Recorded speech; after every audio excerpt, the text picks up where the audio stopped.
Alors, transparence quand tu nous tiens, dans l'absence d'informations supplémentaires sur les explosions de Boston, nous avons conservé, actualité oblige également sur la transparence aujourd'hui du patrimoine de nos ministres, l'émission sur l'argent. L'argent, combien gagnez-vous, combien payez-vous, que possédez-vous? Voilà donc les questions qui ravivent le tabou de l'argent en France, si tant est qu'il fallait qu'il soit ravivé, alors que nos ministres donc jouent le jeu de la transparence, ce que le Figaro appelle le striptease de la République, en révélant leur patrimoine. Nombreuses sont les voix qui crient au loup ou à l'attentat à la pudeur. Couvrez ce compte que je ne saurais voir, comme Tartuffe donc. Les Français lorgnent-ils sur la richesse avec effroi et aussi, parfois, souvent même, il faut le dire, un peu d'appétit ou de gourmandise. Plaisanterie mise à part, l'argent semble donc tarauder, et ce depuis bien longtemps, l'esprit républicain français, en touchant à ses plus profondes valeurs. Après tout, comment concilier la richesse avec l'un des trois piliers de notre devise, l'égalité, la liberté ou la fraternité? A-t-on encore le droit d'être riche en France, et si oui, à quelles conditions? Enfin, peut-on appartenir à la classe politique et souhaiter tout de même s'enrichir? Avec nous, deux invités pour nous aider à démêler ces fils. Pierre Zaoui, bonjour. Bonjour. Vous êtes philosophe et vous enseignez à l'université Paris 7 Denis Diderot, membre du Centre international d'études de la philosophie française contemporaine, et puis l'auteur avec Laurence Duchesne de... Ah ben ça tombe mal ce titre-là, parce que l'abstraction matérielle, l'argent au-delà de la morale et de l'économie, publié en 2012 à la Découverte. Et puis Nicolas Delalande, bonjour. Bonjour. Vous êtes l'homme qui nous rappelle que nous allons bientôt recevoir dans les boîtes aux lettres nos déclarations d'impôts, nos faits d'impôts. Et vous êtes donc agrégé, doctorat d'histoire contemporaine, et vous avez publié en 2011 au Seuil Les batailles de l'impôt, formidable histoire du rapport des Français à leur fiscalité. Première question très simple, monsieur le philosophe Pierre Zaoui. Est-ce qu'il y a bien quelque chose aujourd'hui qui se dénoue comme un tabou, certains qui s'en réjouissent donc, et qui relie à la fois la question de la vertu, de la transparence, de la moralité et de l'argent? Alors, quelque chose qui se dénoue, sûrement pas. Je crois que on n'est pas prêt de dénouer les rapports entre l'argent et la moralité. Si on parle là très simplement de toute la stratégie de communication et de contre-attaque, parce que c'est de la communication, c'est pas de la morale, cette affaire de moralisation de la vie politique et de la vie, ça a un petit peu à voir quand et même. de la vie monétaire. Non, je ne crois pas. Je ne crois pas au sens où, d'abord, c'est extrêmement cynique. C'est une position de... On va moraliser, ce qui signifie, ce qui, moi, me semble assez grave, on ne va pas toucher au système, on ne va rien changer. Moraliser, ça veut dire on va s'en prendre aux personnes. Ne légitime pas cette envie, tout de même, après tout, de vouloir moraliser? Mais on n'y arrive jamais. Mais on n'y arrive jamais. L'enjeu, il n'est pas là. On moralise quand on refuse et quand on renonce à faire de la politique. L'un des enjeux, c'est quels sont les politiques, si on parle de l'affaire Cahuzac, qu'est-ce qui est grave chez Jérôme Cahuzac? C'est que c'est l'un des ministres qui a le plus lutté pour enterrer totalement la révolution fiscale qui était l'une des promesses de campagne de François Hollande, ou est-ce que c'est son patrimoine en Suisse, à Singapour ou je ne sais où? Là-dessus, cette affaire de transparence et de se montrer, c'est amusant le titre du Figaro dont vous parliez, parce que ça dit quand même quelque chose. Je le montre pour les auditeurs qui auraient la couleur, donc le striptease de la République. Voilà. Ça dit quand même quelque chose, volontairement ou non, sur le rapport extrêmement érotique et fantasmatique à l'argent, qui est là-dessus considérable. Freud parlait du stade anal, enfin vous nous expliquerez? Alors Freud parlait du stade anal, en fait, l'argent intervient. Non, striptease et stade anal. L'argent intervient à tous les stades, mais il est certain là-dessus que le problème du stade anal et le problème de l'analité, c'est c'est-à-dire un système de rétention et de flux. Ça permet, c'est très pratique. L'argent, c'est comme les flux de merde. On les retient et puis on les lâche. C'est ce qu'expliquait Freud. C'est ce qu'expliquait Freud, que l'argent, de ce point de vue-là, l'identité argent égale merde, avec sa dimension érotique et sa dimension de dégoût qui va avec. C'est pas en dévoilant des patrimoines personnels et en s'attaquant et en faisant exception des personnes et en centrant le débat sur les personnes. Je crois qu'aujourd'hui, il y a des transformations politiques majeures, il y a le problème d'une mondialisation financière qui est extrêmement importante, il y a le problème des paradis fiscaux, il y a le problème d'une fiscalité auquel le gouvernement a totalement renoncé à toucher et à transformer. Vous parlez de l'impôt tout à l'heure. si la haine des impôts en France, par exemple, est quand même essentiellement due, je crois, au fait que l'impôt soit pas prélevé à la source, que l'impôt soit profondément inégalitaire, que l'impôt soit davantage payé par les classes moyennes que par les riches, que par les plus riches, enfin, que la courbe de l'impôt baisse plus les revenus s'élèvent. Là, il y a des formes d'inégalité qui sont patentes et qui sont des problèmes politiques importants. Après ça, la moralité particulière de chacun, l'argent et la moralité sont noués et seront toujours noués. On ne les dénouera jamais. Bon, mais est-ce que Pierre Zaouy, je pourrais éventuellement mal lire l'interprétation de ce que vous nous dites de l'argent en disant qu'elle obéit? Alors vous, au fond, que vous seriez du côté des pudibons qui seraient pétris de notre vieille morale judéo-chrétienne, catholique sur le rapport à l'argent? J'aimerais bien être du côté des l'argent caca, l'argent c'est sale. J'aimerais bien être du côté des pudibons. Non, d'abord, je pense que ce problème du tabou, je ne suis pas sûr que le mot tabou soit le plus approprié dans cette affaire-là, mais que l'argent, ça pose un problème, qu'il y ait pas de bon rapport à l'argent, que ça... Enfin, chez les catholiques, parce que c'est pas partout pour tout le monde pareil, les protestants ont un autre rapport à l'argent, mais il me semble que chez tout le monde, chez les catholiques, chez les juifs, chez les musulmans, chez les athées, personne n'a un bon rapport à l'argent. Et quand on dit mais la culture anglo-saxonne, les anglo-saxons ont énormément de problèmes avec l'argent, c'est pas exactement les mêmes que les nôtres, mais quelque part c'est quand même une bonne chose. Alors là-dessus, vous parlez de la vieille morale chrétienne et juive. Bon, c'est quand même très compliqué parce qu'il y a des textes qui les valorisent. Il y a des textes, si vous lisez les évangiles, toute la morale, en un certain sens, la parabole des talents, etc., est exprimée en termes monétaires. Donc l'argent sert aussi, c'est aussi la matrice symbolique dans laquelle on exprime la valeur des choses. Et ça depuis très très très longtemps. Donc qu'il y ait un rapport compliqué à l'argent me semble être une très bonne chose, et que les personnes qui prétendent à un niveau individuel ou à un niveau collectif avoir un rapport simple, il y a quand même quelque chose un peu comme disait Léon Bloy, l'argent c'est comme encore un peu le sang du pauvre. Et je crois que c'est une bonne chose de ne pas l'oublier, ça permet aussi d'encastrer, de rappeler certaines vérités. Nicolas Delalande, notre spécialiste historien de la fiscalité et de l'impôt en France, est-ce que vous avez reçu, à l'époque où vous avez publié votre livre, pour l'avoir reparcouru, je confesse de ne pas l'avoir relu totalement en entier, il est épais, mais toujours très riche d'enseignements quand on le revoit à nouveau, mais tout de même, au cas où ça m'aurait échappé, est-ce que l'exemple de ce qu'on demande là comme transparence et dévoilement de son patrimoine aux élites de la République est nouveau ou pas, et dans ce rapport, encore une fois, d'exemplarité ensuite, parce que le calendrier est étonnant. On va recevoir tous, là, nos déclarations d'impôts. Ce qui est étonnant dans le cas précis de la déclaration de patrimoine des ministres, c'est qu'elle est mise en scène par le gouvernement et par le pouvoir politique. Dans le passé, il y a eu des cas de publicisation du patrimoine de tel ou tel responsable politique, mais cela était généralement subi. C'est-à-dire que c'était soit à l'occasion de scandales, soit à l'occasion d'un travail d'investigation de la presse. Un des exemples fameux, c'est lorsque, au début des années 70, le Canard enchaîné avait rendu public la feuille d'impôt de Jacques Chaban-Delmas, qui était à l'époque Premier ministre. Qui révélait qu'il n'en payait pas, je crois. Qu'il n'en payait pas, et ça ne révélait pas une illégalité, mais au contraire la manière dont il bénéficiait de certains dispositifs qui avaient été adoptés dans les années 60, qui lui permettait de défiscaliser largement ses revenus. Et donc il y a eu un effet de choc, parce que, évidemment, donc là... Le Canard enchaîné rompait le principe du secret fiscal après investigation, mais livrait une information sur le fonctionnement réel du système fiscal.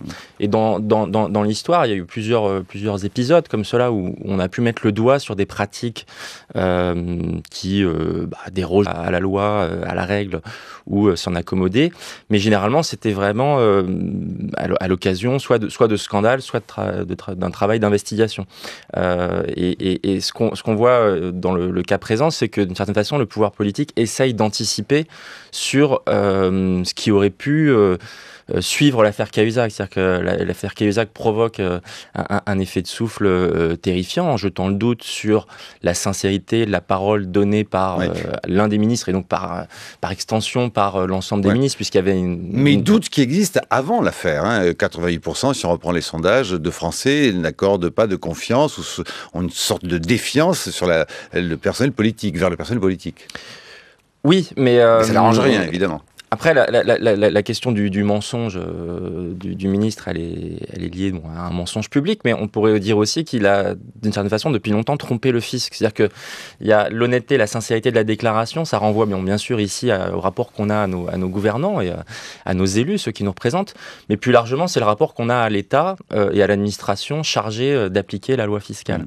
Et avant d'avoir trompé les Français publiquement, le ministre Cahuzac avait trompé le fisc, puisqu'il était tenu de déclarer les comptes qu'il pouvait détenir à l'étranger. Et donc là, ça renvoie au rapport que chacun d'entre nous a à la déclaration et à l'injonction de sincérité qui pèse sur nous lorsque nous faisons notre déclaration d'impôt. Et cela, ça renvoie à une longue histoire, puisque d'une certaine façon, dès le moment où on a voulu introduire le principe de la déclaration de revenus en France, au début du XXe siècle, puisque finalement ça date de la création de l'impôt sur le revenu en 1914, on a assisté à beaucoup de résistance et de réticence parce qu'il y avait l'idée justement qu'on allait obliger chaque citoyen à rendre visible le secret de ses affaires privées, ses revenus, à l'administration, à l'État, avec la peur très ancienne que l'État ne puisse utiliser ces informations pour taxer plus. Et se rendre visible, il est très présent ce matin, cette crainte, cette appréhension du rendre visible. On le lit ça et là dans les articles de la presse d'aujourd'hui, où certains ministres et certaines ministres étaient inquiètes à l'idée de révéler qu'elles avaient beaucoup d'argent. Oui, voilà. Et que ça soit visible. Ça, c'est une vieille question qui taraude la gauche. C'est-à-dire, est-ce que des gens avec un certain niveau de richesse peuvent ou non représenter, disons, des partis, des classes populaires. Donc là, ça renvoie, si vous voulez, à toutes les accusations qui étaient portées contre Jaurès au début du XXe siècle, contre Léon Blum dans les années 30. C'est-à-dire que ça a fait aussi le lit de tout un ensemble d'accusations antisémites contre Léon Blum, qui aurait défendu plus les... Contre Jaurès. Oui, contre Léon Blum, mais dans le contexte des années 30, c'était précisément lié à ça. Et il n'était pas bon. 8h19, la chronique de Brice Couturier. Bonjour Brice. Bonjour Marc. Bonjour Marc. On explique habituellement la méfiance des Français, vous l'avez dit pendant la première partie de cette émission, envers l'argent, par 3 facteurs. Le vieux fond rural d'un pays marqué par la culture paysanne, l'héritage catholique et l'influence du marxisme. Alors la vieille culture paysanne se méfiait des banques, des chèques et même longtemps des billets. On cachait ses économies sous une pile de draps, plus tard on les confiait à la caisse d'épargne. L'idée qu'un capital puisse rapporter des intérêts lorsqu'il est investi passait mal dans un pays très largement catholique. Le royaume des cieux est promis aux pauvres. Pour les riches, les conditions d'accès sont beaucoup plus restrictives. Enfin, le marxisme, dont on a souvent fait remarquer que la greffe avait mieux pris sur le fond catholique que protestant, ce qui reste à démontrer. Pour fonder cette thèse, on s'appuie généralement sur une lecture superficielle de la thèse de Max Weber, l'éthique protestante et l'esprit du capitalisme, selon laquelle la richesse constituerait, aux yeux du puritain, la confirmation de son élection par le Créateur. Mais il n'est pas difficile de soutenir l'hypothèse inverse. La doctrine catholique du salut par les œuvres paraît autrement plus favorable à l'activité économique que celle de la prédestination protestante. Mais passons. Il faut ajouter à ces 3 facteurs l'esprit républicain d'inspiration rousseauiste, pour lequel l'idée d'égalité politique suppose que les différences de fortune demeurent limitées. Et surtout qu'il n'y ait pas de pauvres dans la République, car ceux-ci risquent de tomber dans des formes d'asservissement. Personnellement, j'aurais tendance à penser que la méfiance des Français envers l'argent est pleinement justifiée. Justifiée par leur expérience historique au cours du XXe siècle. Car comme l'a établi l'historien Antoine Prost, je le cite, « De 1914 à la stabilisation de 1928, le franc a perdu les 4/5 de sa valeur. Le XXe siècle a été le siècle de l'inflation. L'inflation a repris sur un rythme sans précédent pendant la guerre. Les prix ont été multipliés par 13 de 1944 à 1949, puis encore par 4 de 1972 à 1989. Aucune époque de notre histoire n'a connu semblable déroute monétaire. Conséquence, les placements de bons pères de famille qui assuraient au XIXe siècle la sécurité des patrimoines se révélèrent désastreux. » Fin de citation d'Antoine Prost. Ce qui explique pourquoi les Français placent dorénavant leur argent dans la pierre. Vous avez remarqué, Marc, que le capital de nos ministres est investi en maisons et en appartements et non pas en actions d'entreprises créatrices d'emplois. L'argent, montrait le grand sociologue allemand Georg Simmel dans sa philosophie de l'argent, n'a pas de valeur intrinsèque. C'est une institution sociale, un outil qui permet à l'individu de poursuivre ses buts personnels de manière interactive. Il dépersonnalise les relations interindividuelles, ce qui permet une forme d'émancipation par rapport aux anciennes formes de dépendance. En tant qu'équivalent général, l'argent prétend mesurer la valeur de toute chose, mais comme le dit Michael Sandel, qui vient de publier un livre au titre éloquent, « What Money Can't Buy », ce que l'argent ne peut pas acheter, sous-titre « The Moral Limits of Markets », les limites morales du marché. Je cite Michael Sandel, « Les économistes connaissent le prix de tout, mais la valeur de rien ». Sa valeur à l'argent est basée sur la confiance. Derrière tout échange d'argent, il y a un tiers qui se porte garant de la valeur de la monnaie dans laquelle se fait l'échange. Nous autres, Français, avons été habitués par un État imprévoyant et racketteur, et ce depuis des générations, à voir fondre la valeur de nos épargnes, accumulées parfois durant des vies entières. Aujourd'hui, la BCE veille sur la valeur de l'euro, mais nous en faisons reproche aux Allemands. On a dit dans les années Mitterrand que les Français s'étaient réconciliés avec l'argent. Eh bien, le spectacle peu ragoûtant offert avant la crise de 2008 par les traders et autres aigrefins acharnés à se goinfrer, comme ils disaient, dans une atmosphère de fin du monde, aura contribué à nous faire retomber loin en arrière. Si l'argent est redevenu suspect, c'est qu'il y a en effet à cela de bonnes raisons. La chronique de Brice Couturier à télécharger sur franceculture.fr. Alors, réaction, désaccord, commentaires, Pierre Zaoui, Nicolas Delalande. Nicolas Delalande. Oui, alors effectivement, on retrouve dans la chronique de Brice Couturier les grands facteurs généralement avancés pour expliquer une certaine méfiance vis-à-vis de l'argent. Sur l'ancrage rural, c'est-à-dire que l'idée effectivement des Français protecteurs de leur bas de laine et ayant des dispositions très fortes à l'épargne qui se retrouvent encore aujourd'hui, puisque la société française a un taux d'épargne très élevé. En fait, ça doit être nuancé historiquement, puisque ce qu'on voit, c'est qu'au 19e siècle, en même temps, dès les années 1850-1860, au moment du Second Empire, au moment où vont écrire notamment Zola et d'autres sur le développement d'un capitalisme financier et boursier, en réalité, ces petits paysans parcimonieux, épargnants, vont être rattachés à la bourse. Il y a une certaine démocratisation de l'accès à la bourse dans la seconde moitié du 19e siècle et au début du 20e siècle. Et la société française, dans les années 1900 et jusqu'à la Première Guerre mondiale, c'est une société qui a largement investi, d'abord dans des titres de la dette, par exemple, beaucoup de Français possèdent des titres de la dette, mais aussi à l'étranger. Donc on connaît évidemment le succès des emprunts russes, mais donc l'idée qu'il y aurait une certaine méfiance et qu'on garderait son or sous son oreiller, en fait, c'est largement une représentation qui est en décalage avec les pratiques d'investissement faites par les Français depuis les années 1850-1860. Donc cette explication, c'est une construction... Mais elle est quand même valable avant. Avant, la période dont vous parlez avant sur la longue durée. De quoi parle-t-on ? C'est-à-dire que est-ce que les paysans ont beaucoup d'argent avant 1850 ? C'est-à-dire que là, on parle de société, on va commencer à parler des questions d'investissement, de participation à la finance à partir du moment où vous avez de l'argent à placer, en fait. Mais donc, juste, c'est pour insister sur le fait qu'effectivement, on a un stéréotype qui a une part de vérité, mais qui a aussi une très longue vie, qui a été construit au 19e siècle, et qui explique finalement l'idée que le modèle du petit paysan incarnerait l'ensemble de la société. Mais ce qu'il faut aussi déglobaliser, c'est la notion, le rapport des Français à l'argent. C'est-à-dire qu'il faut quand même bien tenir compte aussi de différences de classe sociale. Lorsqu'on dit les Français investissent dans la pierre, ceux qui ont de l'argent à investir. C'est-à-dire que ce qu'on voit bien, c'est que la photographie qui nous est donnée du patrimoine des ministres, c'est la photographie d'une élite. C'est une élite politique. Je le dis, c'est pas sur un ton de dénonciation, mais on le sait. C'est-à-dire que nos représentants ne seront pas à l'image de l'ensemble de la société. La représentation nationale, les gouvernements ne sont pas une photographie à l'identique du corps électoral. Est-ce que ça doit, du coup, ou pas, remettre en cause, comme certains le disent dans leur rapport, que la gauche entraînerait avec l'argent leur vertu? Pierre Zaoui. On revient. Ah oui, vous n'en sortirez pas. On revient à cette question de vertu. Je crois que l'affaire est quand même très compliquée, parce que là, Brice Couturier a rappelé les trois déterminants généraux des rapports des Français-Argent. Je m'étonne de deux choses là-dessus. C'est d'abord de l'absence de la morale aristocratique, qui n'a quand même pas disparu complètement en France.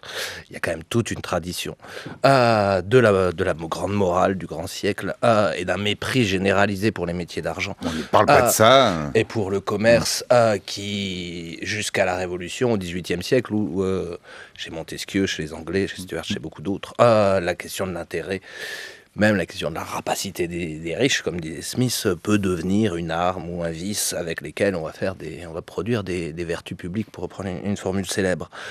Donc il me semble pas que cette révolution intellectuelle ait totalement modifié ça. Il y a encore une certaine forme de mépris. Il y a une certaine forme d'aristocratisme face auquel, là aussi, on est dans un rapport quand même très compliqué. Parce qu'en un sens, alors là, moi, du point de vue de la philosophie, c'est la position, depuis Platon et Aristote, qui a toujours été tenue en défiance sur les marchés d'argent, ne serait-ce que parce que l'argent, alors je vous disais que c'était un outil, je ne suis pas entièrement sûr que ce soit seulement un outil, c'est aussi un terreau, une relation, une abstraction généralisée. C'est un équivalent général, mais c'est un équivalent général qui finalement prend la place de ce dont il sert d'équivalent et qui fait disparaître la matérialité et même des biens. Donc c'est quelque chose c'est aussi une matrice symbolique, c'est aussi un terreau plastique qui permet de tout exprimer. Un signifiant majeur. C'est un signifiant majeur, et en même temps, c'est pas qu'un signifiant, parce que c'est ce qui exprime très très concrètement et ce qui vient décider de vos conditions de vie dans des sociétés d'argent les plus matérielles, les plus concrètes. C'est cette immense ambiguïté-là autour duquel on travaille sur la question de l'argent, que de ce point de vue-là, quand vous parliez, c'était juste la seconde remarque, sur cette culture marxiste, où on dit le surmoi marxiste de la gauche. Pour moi, il n'y a aucun surmoi marxiste à gauche. Là, c'est vraiment... Et cette affaire de transparence du patrimoine, c'est le symbole que, vraiment, ils n'ont plus aucune culture marxiste. Parce que si Marx a intervenu sur un point important, c'est justement, cessons de parler en termes de riches et de pauvres. Parler en termes de capital, on se moque des patrimoines privés. Ce qui est important, c'est quelle est la place à l'intérieur du champ économique, dans le rapport de production. Si vous possédez une part de capital qui va produire de l'exploitation, si vous possédez un château qui ne produira aucune exploitation, ça n'intervient plus, c'est plus déterminant dans le rapport politique. Donc de ce point de vue-là, revenir à ces formes là, qui sont les formes de la pensée un peu affaissée d'aujourd'hui, ou très patrimonialisée, et c'est renoncer à penser la chose politique et la chose économique. D'où, je le vois bien, votre courroux à peine fin, quand je m'évertue à reparler de vertu ou de morale. Oui, non, mais parce que c'est pour vous faire dire tout de même... Non, mais ils peuvent pas, il y a des mots qu'ils n'ont plus le droit d'employer, voilà. Là ils peuvent pas. Voilà. Qu'ils fassent autre chose, qu'ils fassent de la politique, mais qui ne parlent pas de vertu. Ils ont perdu un certain nombre de droits de ce côté-là. Pour vous, et c'est ce que vous dites avec Laurence Duchesne, l'argent au-delà de la morale et de l'économie, c'est que c'est une question strictement et purement politique. C'est une question purement politique, parce que moralement, toutes les morales se mordent la queue. Si je puis m'exprimer ainsi, toutes les morales sur l'argent, vous pouvez commencer par conspuer l'argent. Alors il y a des grands contempteurs de l'argent dans le champ de la philosophie, dans le champ des religions, et vous allez avoir des textes qui critiquent radicalement l'argent. On ne peut pas servir de maître à la fois, Dieu et Mammon, et puis simultanément vous allez avoir la parabole des talents, et on va récompenser le serviteur qui a su faire fructifier le bien que lui a confié son maître. Vous allez avoir une critique radicale de l'argent chez Rousseau, c'est la graisse des sociétés, c'est la graisse de l'économie, c'est pas du tout le sang. Et puis en même temps, Rousseau, dans Projet de Constitution pour la Corse, ou d'autres, est bien obligé de reconnaître qu'on est bien obligé de faire un peu appel à l'argent, mais alors que ce soit dans des matériaux peu nobles, que ce soit pas de l'or, que ce soit du fer, c'est pareil chez Platon. Donc, toutes les morales qui le condamnent finissent par le réhabiliter. Et nous-mêmes et vous-même, c'est pour ça que les Français à l'argent, comme s'il y avait un rapport stable en période de crise, en période de croissance. On n'a pas le même rapport à l'argent, on n'a pas le même rapport à l'argent en début et en fin de mois, on n'a pas le même rapport à l'argent s'il s'agit du sien et s'il s'agit de celui des autres. On n'a pas le même rapport. Et que ces choses-là me semblent être moins d'effets culturels que d'effets essentiellement politiques. Nicolas Delalande ? Alors 2 points sur... Vous n'êtes pas tout à fait d'accord, je crois, vous, sur cette idée. Non. Alors, d'abord, sur la question du patrimoine, le patrimoine, c'est du capital. Donc, on est quand même dans l'exposition d'un rapport... C'est pas s'il investit ou pas. S'il n'est pas investi, c'est pas du capital. Chez Marx, c'est pas du capital. D'accord. Si vous avez un château qui ne sert à rien, et qui n'est pas investi, qui ne produit rien, c'est absolument pas du capital. C'est un capital improductif à ce moment-là. Mais par opposition. Mais ça, non, mais ça c'est un détail. Un marxiste, un capital peut pas être improductif. C'est-à-dire qu'on peut avoir une lecture aujourd'hui en termes d'opposition de classe entre ceux qui détiennent du capital et ceux qui n'en détiennent pas, ou du patrimoine, si vous voulez. Donc, effectivement, il y aurait une distinction peut-être philosophique et économique à faire, mais en tout cas, on reste dans les cadres, il me semble. Sur le point de la moralisation, moi, je vais défendre l'entreprise de moralisation, parce que ce que la crise actuelle montre, c'est l'échec de la loi à moraliser les individus. C'est-à-dire que la moralisation, c'est pas une question juste individuelle. On n'est pas moral par soi-même. On est moral parce qu'on vit dans un ensemble social, qu'on est façonné par des institutions et qu'on a un rapport aux institutions. Vous avez cité Rousseau. Rousseau, sa conviction, c'est qu'il y avait une interaction, une dialectique entre la loi et les mœurs. C'est-à-dire que pour que la loi soit obéie, il faut qu'il y ait un amour de la loi, donc il faut effectivement qu'il y ait une population qui ait une disposition à aimer la loi, donc c'est un caractère moral, et en même temps, c'est par la loi qu'on va moraliser les individus. Il y a une relation extrêmement complexe chez Rousseau dans la dialectique entre le rapport entre la loi et les mœurs. Ce qu'on voit avec l'affaire Cahuzac, c'est que on prend conscience que dans la société française, la loi n'est plus un vecteur de moralisation. Le jeu avec la loi, l'arrangement avec la loi, c'est ce qui, finalement, caractérise un ensemble de pratiques qui vont du ministre du budget à des pratiques d'individus courants. C'est-à-dire qu'il y a eu beaucoup de travaux de sociologues sur le fait qu'on est assez tolérant vis-à-vis des élus qui font des arrangements avec la loi. C'est les travaux de Pierre Lascoum, notamment, qui avait animé une équipe à Sciences Po sur ces questions-là. Je suis ici il n'y a pas longtemps. On ne peut pas être juste dans la mise en cause des élites politiques. C'est-à-dire que ce rapport ambigu à la loi, il est plus général. Et ce dont on prend conscience, c'est que la loi, en tant que telle, ne suffit pas à moraliser.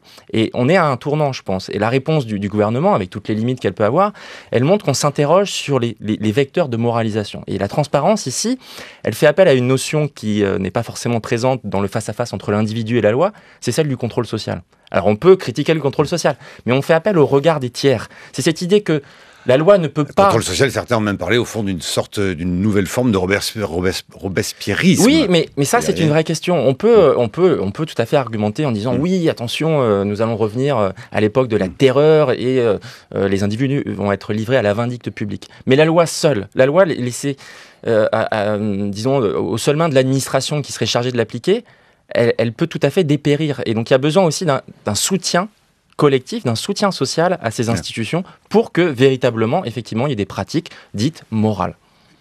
Une petite réaction, Brice Couturier, Pierre Zaouy, vous voulez réagir à ce que dit Petite réaction, c'est que je suis tout à fait d'accord avec l'idée qu'au fond, il n'y a pas de démocratie, ça c'est depuis les Grecs, il n'y a pas de démocratie sans opprobre, un certain rapport à l'opprobre. Mais le problème, c'est qui est à l'initiative de cet opprobre.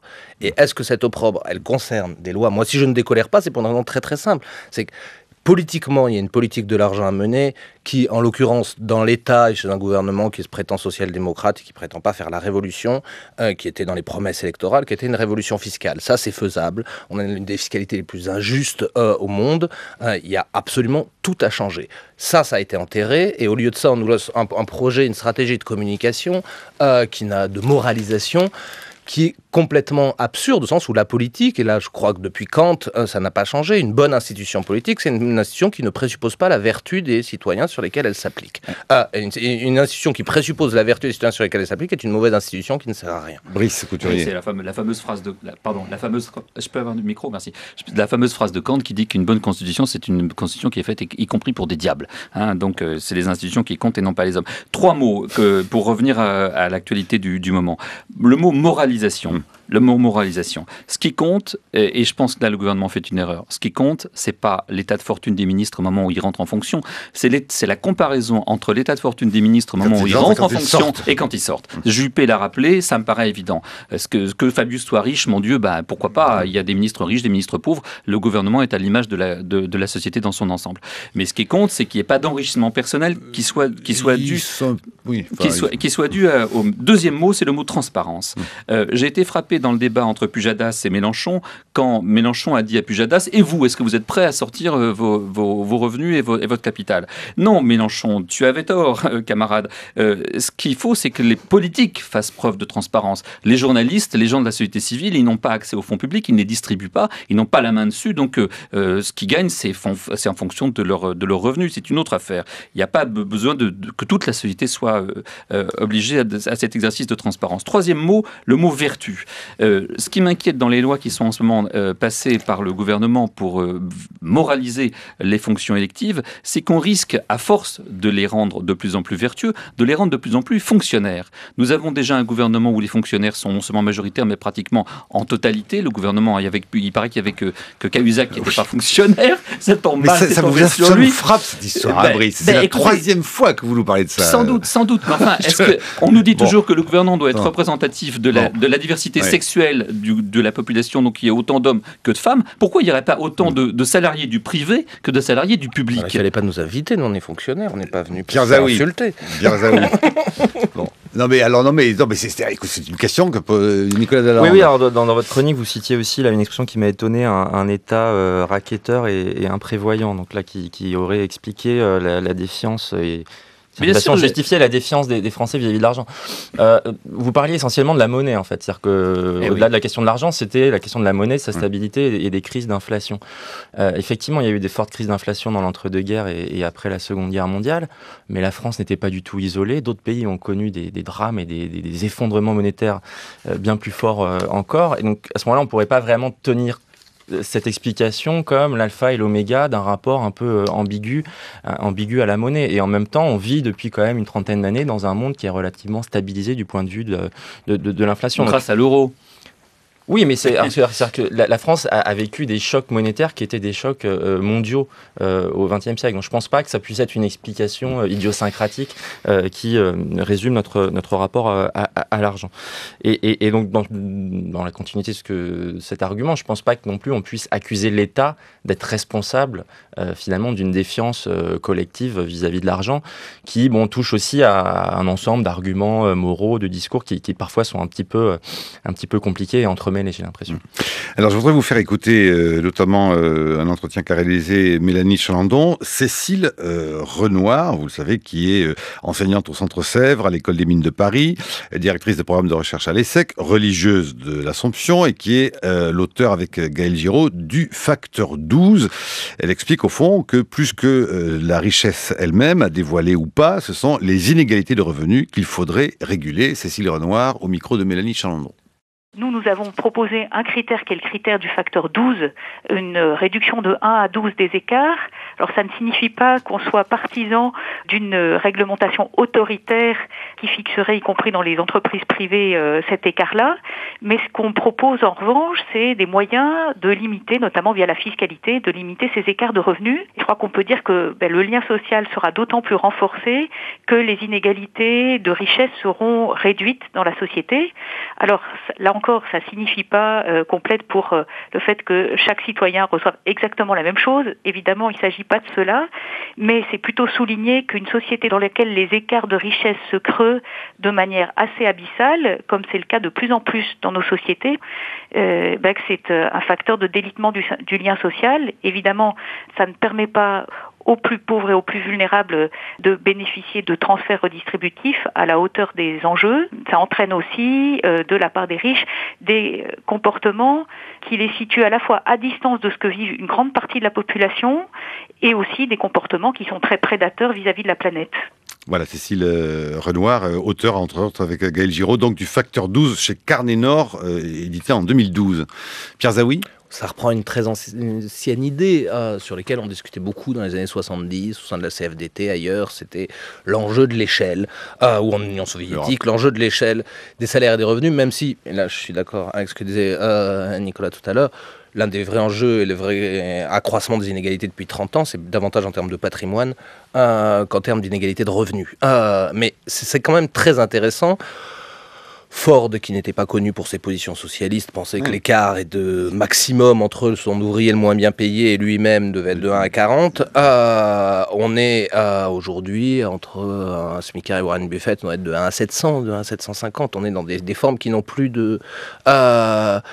aucune signification. C'est-à-dire qu'on est dans l'incommensurabilité et on est dans l'acceptation, au fond, d'une forme de sécession complète qui se traduit socialement des plus riches. Et le premier enjeu politique de ce point de vue-là, et c'est très intéressant, le facteur 12 ou facteur 9, peu importe, mais en tout cas de garder un ordre de commensurabilité entre les plus pauvres et les plus riches, parce que et ça c'est vieux comme le monde, c'est vieux comme les communautés les plus anciennes, le premier sens politique vis-à-vis de l'argent, c'est d'empêcher les plus riches de suivre leur pente naturelle, c'est-à-dire de faire sécession avec le reste de la société et de s'enfermer dans des gated communities. Alors, autre témoignage, celui de l'historien Yannick Marek, professeur à l'université de Rouen, sur, là aussi, tout de même l'histoire de notre rapport à l'argent, qui, selon Yannick Marek, alors pas seulement, ne caricaturons pas ses propos, mais tout de même se cristallise, par exemple, on peut en isoler un moment, c'est celui de ce moment-là de la Révolution française. Yannick Marek au micro de Léna Burger.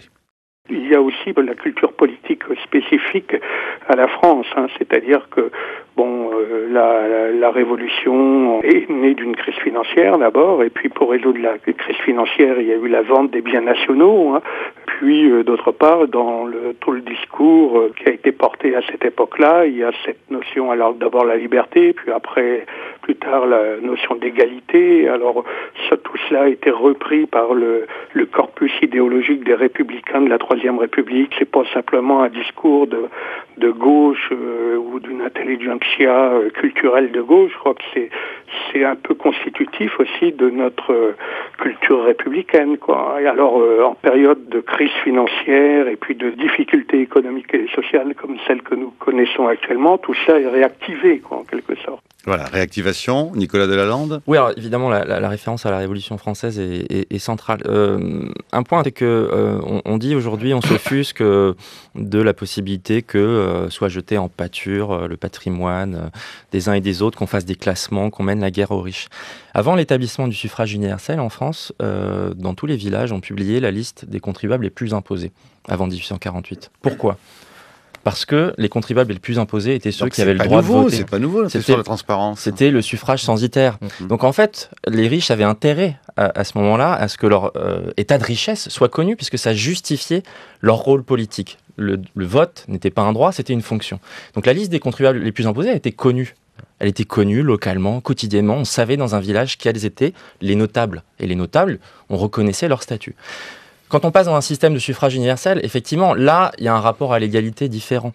Et cette idée qu'on va classer les individus, on passe plus difficilement et on va essayer de produire une égalité théorique, fictionnelle. Et d'une certaine façon, on va essayer de masquer ces distinctions. Et ça fait partie, d'une certaine façon, de notre rapport à l'égalité démocratique. Deuxième point, je voudrais revenir sur la notion de vertu. Je vais me faire le défenseur de la vertu aujourd'hui. Parce que l'ensemble des... Vous êtes plus accablant que moi en rappelant quand même l'arrière-fond inconscient Louis-Philippe Parr qu'il y a dans toutes les réformes aujourd'hui de moralisation. Non, tout à fait. Sans doute. Mais la vertu, on dit effectivement, donc Robespierre est de retour. Il a pris le visage de Jean-Luc Mélenchon et on se dirige vers les pires affrontements du balai. Quand même, il faut être clair. C'est-à-dire, ce dont on a pris conscience, et on en prend conscience tardivement, c'est-à-dire, beaucoup de gens le savaient, il y a beaucoup d'enquêtes. C'est-à-dire que la France est un pays qui a un rapport, je le répète, très compliqué avec la loi. C'est un pays où la corruption a été de longue date dénoncée dans des rapports, des enquêtes internationales. Et depuis 4-5 années, on se moque allègrement du rapport des Grecs à l'impôt et à la probité. Et juste, je crois que nous prenons enfin conscience, publiquement, les élites politiques prennent conscience d'un problème de fond. Et ce problème de fond, on ne va pas juste, si vous voulez, le résoudre en disant « mais écoutez, on ne va pas renverser la table, créer de nouveaux dispositifs, importer des choses qui viennent d'une culture anglo-saxonne différente ». Il y a des problèmes à traiter.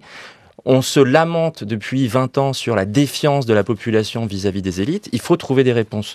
Et je dirais que le gouvernement tâtonne, réagit dans l'urgence. On peut évidemment critiquer sur un ensemble de traits de sa réponse.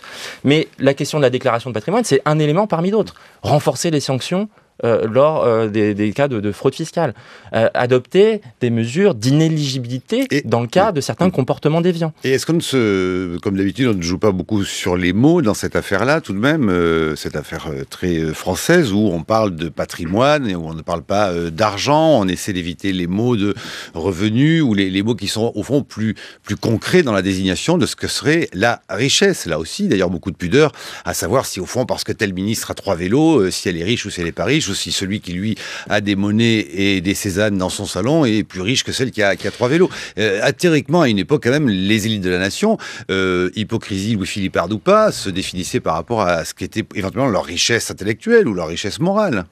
Oui, mais les travaux des économistes, notamment de Ou est-ce que Thomas je suis Piketty, trop angélique, je vois le sourcil noir de Zawi. Non, mais c'est-à-dire qu'on ne peut pas dissocier le patrimoine du revenu. Ouais. C'est-à-dire qu'aujourd'hui, un des éléments fondamentaux des inégalités, c'est effectivement la possibilité d'accumuler un patrimoine. Et si vous voulez, le patrimoine est lui-même générateur de revenus. Donc en fait, les inégalités de revenus s'expliquent également par des inégalités de patrimoine. C'est-à-dire beaucoup de gens peuvent vivre de leur rente parce que un patrimoine, ça rapporte. Il est plus facile de déclarer des maisons que de déclarer un chiffre sonnant et trébuchant qui indique l'argent. Mais on connaît la rémunération des ministres. C'est-à-dire qu'il y a eu une communication l'année dernière. C'est-à-dire que chaque gouvernement a déjà joué la carte de la transparence sur au moment de l'entrée en fonction. Je réduis, c'était il y a un an, hein, on a réduit, je ne sais plus quel est le pourcentage, mais ça c'est public. C'est-à-dire qu'on ne peut pas demander aujourd'hui. C'est-à-dire, s'ils avaient des revenus complémentaires, ça serait gênant, mais je ne crois pas quand même que leur activité leur laisse le temps d'avoir des compléments de revenus par ailleurs. Et est-ce que peut-être au fond, et nous allons arriver au bout de l'émission, est-ce que le fond du problème au fond ne serait pas, Pierre Zawi, la question du calendrier qui est décidé. On a pu lire cette nuit sur le site Mediapart, notamment des témoignages de membres de la commission Jospin, qui, souvenez-vous, François Hollande, à peine élu, avait été nommé pour réfléchir et rendre un rapport sur la moralisation de la vie politique. Et certains sont effondrés, parce que d'abord, ils se disent que si on les avait écoutés un peu plus tôt, on n'en serait peut-être pas là, et que par ailleurs, 2-3 témoignages disent, à lire dans Mediapart, qu'au fond, ça n'est surtout pas en temps de crise qu'il faut ou légiférer ou ordonner des mesures du type que l'on voit en ce moment, parce qu'il faut aller au fond plus lentement et avoir peut-être, ou plus vite ou plus lentement, mais surtout pas en temps de crise. Alors, d'abord, vous dites le fond du problème. Je pense que le problème dont on parle là n'a pas de fond. Qu'il rejaillit. Nous allons finir sur une note optimiste. On ne connaît aucune d'accord. société qui a trouvé... Mais non, c'est une note très optimiste. C'est-à-dire que tout est à réinventer sans cesse. Mais aucune société n'a trouvé un rapport sain, définitif, avec les questions d'argent. Et c'est pas entièrement sûr que la question de l'argent, là encore, soit la même chose que la question de la richesse. Il est possible que, encore une fois, la question de la richesse ou des biens, c'est autre chose que la question de l'argent. La question de l'argent, c'est au fond rendre et produire fantasmatiquement des richesses qui n'ont cuité. Ça sert à ça, l'argent. C'est la fameuse phrase de Stendhal, une telle trouve à se vendre qui n'aurait pas trouvé à se donner. Il y a une puissance de fantasmatisation et d'érotisation de l'argent qui est généralisée. Et de ce point de vue-là, il ne me semble pas que l'argent soit devenu tabou dans nos sociétés, que les Français aient un problème avec l'argent. On entend parler tout le temps, ça en est obscène. Là-dessus, je ne veux pas défendre la vieille morale pudibonde, mais parlons de politique, parlons des enjeux politiques, au lieu de parler de l'argent d'un tel ou d'un tel. Pour moi, très sincèrement, le fond du problème, il est dans les institutions politiques, ce que vous disiez de quels sont les instruments de contrôle et les instruments de correction, puisque la corruption, elle est intérieure à tous les régimes, elle est interne à tous les régimes. Elle est en France, elle est partout, elle est même dans les pays du Nord, on le sait aussi. Il y a une forme de corruption. Depuis Polybe, on sait que tous les régimes tentent à se corrompre, et l'enjeu, c'est quels sont les mécanismes correcteurs qu'on remet en place et qu'on réinvente. Donc qu'ils inventent des régimes correcteurs, au lieu de parler de ce terme quand même accablant, et qui n'est pour moi que le signe de leur impuissance, de moralisation. Nicolas Delalande. Oui, alors vous disiez apparemment il faudrait attendre qu'on soit sorti de la crise pour légiférer, mais je crains qu'on doive attendre longtemps. Donc en fait, ça serait peut-être. Et non, généralement, je crois que c'est le contraire, c'est-à-dire que c'est dans les moments de crise qu'il y a des accélérations et des opportunités politiques qui se créent. C'est-à-dire que en temps normal, quand tout va bien, si vous voulez, s'il n'y a pas de scandale, on légifère pas, on voit pas les problèmes. En temps de crise, depuis 2008, il y a eu beaucoup de scandales qui se sont succédés, politico-financiers. Ils mettent le doigt sur des pratiques qui sont généralement dans l'opacité, qu'on ne voit pas, sur lesquelles on s'interroge pas. Et donc je crois qu'il y a un effet de visibilité qui est à saisir politiquement, et ça on peut pas reprocher, je pense, à des gouvernants d'essayer de trouver des réponses à des problèmes qui sont majeurs posés dans l'espace public. Mais enfin, si on reprend la question des élites, souvenons-nous, faisons un petit retour dans l'histoire. En 1952, le général de Gaulle, mon seul adversaire, celui de la France, n'a jamais cessé d'être l'argent. Et François Mitterrand, en 1971, pointait du doigt l'argent qui corrompt, l'argent qui achète, l'argent qui écrase, l'argent roi qui pourrit jusqu'à la conscience des hommes. Oui, ça s'est fini comme ça, oui. Démagogie. C'était un constat lucide, du coup, le Figaro Économie, vous remarquerez, Brice nous dit impôts, taxes, cotisations, l'inexorable hausse, les Échos également, voilà, les impôts vont battre tous les records en 2014. Le dernier tout petit mot quand même, est-ce que dans la période dans laquelle on vit, il va y avoir ou pas un sursaut, enfin un surplus de renaclage à payer ces impôts ou pas? Nicolas Delalande. Alors moi je suis pas devin, là j'ai fini ma tasse de café. C'est-à-dire que l'effet de... Non mais l'allergie, vous dites elle est récurrente. Non, mais ce qu'on voit c'est que les gens qui doivent payer payent, mais en fait ce qu'on voit avec l'affaire Cahuzac, c'est qu'il y a un certain nombre de dispositifs qui existent, soit illégaux, soit légaux, qui permettent de contourner la loi. Donc en fait le vrai problème aujourd'hui, c'est pas une possible révolte des contribuables. Peut-être, c'est-à-dire que face à la question des inégalités et face au fait qu'on voit que les élites peuvent se dérober à leurs devoirs, ça peut poser problème. Mais le vrai problème, il est bien posé. Ça peut rendre admiratif aussi. Ah, il a bien joué. Oui, mais ça, c'est la complaisance. C'est-à-dire qu'effectivement, on n'est pas juste dans la désignation du comportement des élites. C'est-à-dire que c'est un rapport beaucoup plus large, qui est une ambiguïté par rapport à la loi fiscale. Mais ceux qui ont les moyens véritablement de contourner la loi, c'est pas le tout venant, si vous voulez. On sait que ça coûte cher, même si c'est assez simple d'aller ouvrir des comptes en banque à l'étranger. Je vous invite à lire un très bon article sur le site d'Alternative économique. Alternative économique, en 3 clics. Voilà, qui vous permet de savoir un manuel pour ouvrir un compte, un compte numéroté au Liechtenstein. Mais pour cela, il faut quand même avoir de l'argent, il faut que ça ait un intérêt. Nous remercions Thierry Pey.